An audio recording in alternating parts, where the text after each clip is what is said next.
క్రీస్తునందున ప్రియులకు ప్రేమతో వందనాలు తెలియజేస్తున్నాను.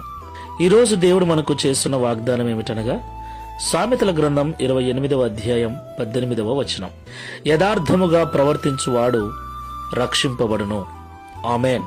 నా ప్రియమైన సహోదరి సహోదరులారా, ప్రతి ఒక్కరికి యథార్థమైన జీవితం చాలా అవసరం.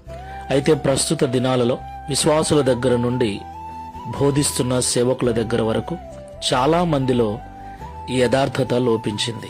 ప్రతి చిన్నదానికి అబద్ధమాడటం, మోసపూరితమైన జీవితాలు జీవిస్తూ యథార్థత లేనటువంటి నటనా జీవితాన్ని, యథార్థత లేనటువంటి మోసపూరితమైన జీవితాన్ని జీవిస్తూ ఉన్నారు.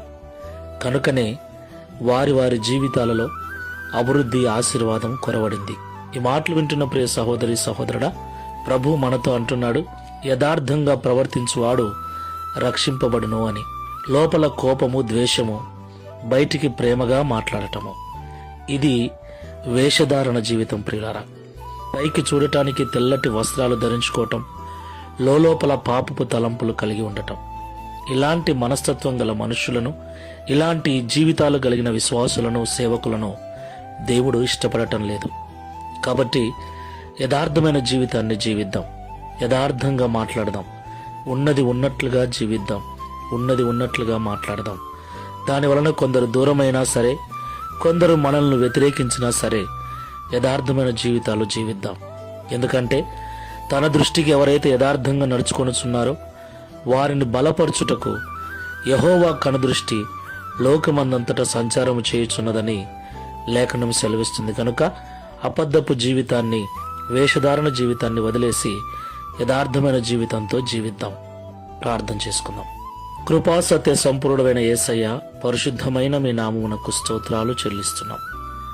యథార్థమైన ప్రవర్తన కలిగిన వారు రక్షించబడతారని, యథార్థంగా జీవించే వారిని ఆశీర్వదించుట కొరకే నేను చూస్తున్నానని ఈ ఉదయకాల సమయంలో మాతో మాట్లాడినందుకు వందనాలు.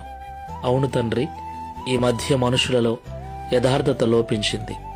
అబద్ధపు జీవితం, నటనా జీవితం, మోసపూరితమైన జీవితాలలో విశ్వాసులు సహితం, సేవకులు సైతం బ్రతుకుచూ ఉన్నారు.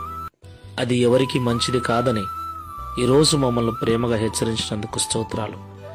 ఈ ప్రార్థనలో ఏకీభవిస్తున్న మేమందరము కూడా ఇక మీదట యథార్థమైన హృదయాలు కలిగి, ఉన్నది ఉన్నట్లుగా మాట్లాడుతూ, ఉన్నది ఉన్నట్లుగా ఖచ్చితమైన జీవితాలు జీవిస్తూ, తద్వారా నీ కృపను పొందుకొని నీ ద్వారా ఆశీర్వదించబడినట్లు సహాయము చేయమని, ఈ దిన వాగ్దానమును మా అందరి జీవితంలో నెరవేర్చి మీ నామమును మహిమపరుచుకునమని యేసు నామములో ప్రార్థిస్తున్నాము తండ్రి. ఆమెన్. Praise the lord.